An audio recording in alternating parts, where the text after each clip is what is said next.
நம்ம ஊரில் ஒரு ஒரு குரூப் இருக்குது. குரூப்னா என்ன, நம்ம ஊர் என்ன சொல்கிறோன்னா தமிழ்நாட்டில் சொல்கிறேன். புரட்டாசி புரட்டாசி குரூப் அப்படின்னா புரட்சி பேசுகிற புரட்டாசி குரூப். இவர்கள் செய்ய வேண்டிய வேலை என்னென்னா,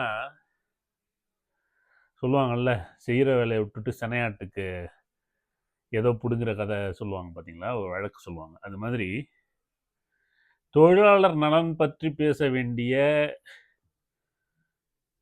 கம்யூனிஸ்டுகள் என்று அழைக்கப்படும் கம்யூனிட்டிகள் இதுவரை எந்த தொழிலாளருக்குமான ஒரு உரிய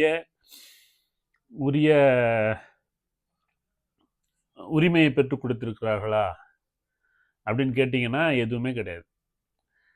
அப்படியே பேசினாலும் அதில் தனக்கு என்ன ஆதாயம் இருக்குது அப்படின்னு தனிப்பட்ட முறையில் என்ன ஆதாயம் வருதோ அந்த ஆதாயத்தை வச்சுக்கிட்டு ஏதோ உண்டியல் குலுக்குறங்கிற பேரில் உண்டியலை குலுக்கிட்டு அந்த உண்டியலை குலுக்குனதெல்லாம் இப்போ தூக்கி போட்டு எல்லாம் செக்கு 10 கோடி 15 கோடி செக்கு நேரடியாக புரட்சியாளர் ஸ்டாலின்ட்டு இருந்து வாங்கிக்கிறது. இந்த மாதிரியான வேலைகள் தான் செஞ்சுட்டு இருக்கிறாங்க. நான் ஏன் இந்த குற்றச்சாட்டை நேரடியாக வைக்கிறேன் அப்படின்னு கேட்டால், இப்போ ரீசெண்டாக நம்ம பார்ப்போம், ஆட்டோ தொழிலாளர்கள் பெரும்பாலும் கம்யூனிஸ்ட் தொழிற்சங்கத்தில் சேர்ந்துருப்பாங்க. நான் ஆட்டோவில் பயணிக்கும் போது எல்லாமே அவங்கள கேள்வி கேட்குறது எல்லாமே, ஏங்க நீங்கள் மீட்ரு போட்டு ஓட்டலாம்ல அப்படின்னு கேட்டாக்க, மீட்ரு போட்டு எப்படிங்க ஓட்டுறது அப்படின்வாங்க. ஏங்க பக்கத்து மாநிலத்தில் இப்போ கர்நாடகாவில், கேரளாவில், மும்பையில் எங்கேயுமே வந்து மீட்ரு போட்டு ஓட்டுறாங்களே, அவங்களுக்கெல்லாம் கட்டுப்படி ஆகுது, ஏங்க உங்களுக்கு ஆக மாட்டேங்குதுன்னு கேட்டோம்னா அவங்க ஒரு கதை சொல்லுவாங்க. இல்லைங்க, இது வந்து நாங்கள் வந்து ரிவைஸ் பண்ணலைங்க, இப்போ 10 வருஷத்துக்கு முன்னாடி இல்லை 15 வருஷத்துக்கு முன்னாடி வச்ச அந்த குறைந்தபட்ச கட்டணமாக இருக்கட்டும், இல்லை அந்த மீட்டரை ரிவைஸ் பண்ண வேண்டிய அந்த கட்டணங்கள் எல்லாம் ரிவைஸ் பண்ணவே இல்லைங்க, அது பண்ணால் நமக்கு ஓட்ட முடியலைங்க அப்படின்னு சொல்லுவாங்க. இப்போ இந்த கம்யூனிஸ்டுகள் என்று அழைக்கப்படும் கம்யூனிட்டிகள் என்ன செய்கிறாங்க அப்படின்னா, இதை பற்றின எந்த வித ஆக்கப்பூர்வ செயல்பாடும் செய்கிறது கிடையாது.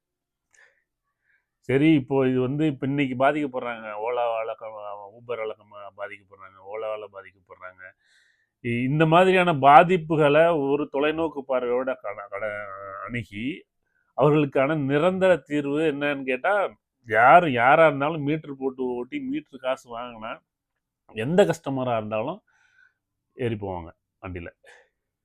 ஆனால் இவங்க அதுக்கு அவங்க தயாராக இல்லை. ஏன்னா அவங்களுக்கு அமைச்சு கொடுக்க வேண்டிய இந்த கம்யூனிட்டிகள் என்ன செய்கிறாங்க அப்படின்னா, அரசுக்கிட்ட போய் பேசுகிறங்கிற பேரில் போய் பேசிட்டு செக்கு வாங்கிட்டு வந்துடுறது. செக்கு வாங்கி கணக்கில் ஏற்றிட்டு முடிஞ்சிச்சு, அவ்வளோதான், போனாங்க, நாங்கள் பேசுனாங்க, ஒன்றும் பண்ண முடியலங்க, சரி நீங்கள் இப்போ அப்படியே ஓட்டுற மாதிரி ஓட்டிங்க அப்படின்னு சொல்லி ஓட்டிகிட்டு போயிடுறாங்க. இதனால் பாதிக்கப்படுறது யார்? அந்த தொழிலாளர்கள். அவங்க யார் மேலே இப்போ கோவப்படுறாங்க? இப்போ வந்து திரும்பி இந்த பைக் டாக்ஸிங்கிற மாதிரியான அவங்க மேலே கோவப்படுறாங்க, ஆட்டோ டாக்ஸி, இப்போ இந்த ஊபர் மேலே கோவப்படுறாங்க, ஓலா மேலே கோவப்படுறாங்க. இவங்க கொடுக்குற வாய்ப்புகள் மூலமாக தான்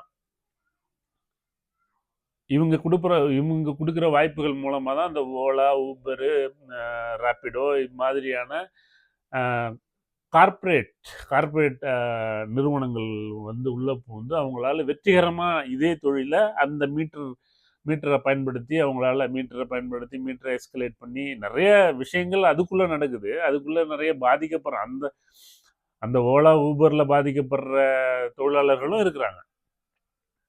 அதுக்கு நிரந்தர தீர்வு என்ன? நிரந்தர தீர்வுன்னு நம்ம போய் பேசணும் அப்படின்னா, நிரந்தர தீர்வு வந்து ஆட்டோவை மீட்ரு போட்டு ஓட்டணும், மீட்ரு காசை வாங்கணும், அந்த மீட்டருக்கு உரிய ரேட்டை ஃபிக்ஸ் பண்ணணும். அந்த ரேட்டை ஃபிக்ஸ் பண்ண வேண்டியது யார்? இந்த புரட்சியாளர் ஸ்டாலின். புரட்சியாளர் ஸ்டாலின்கிட்ட யார் பேசணும்?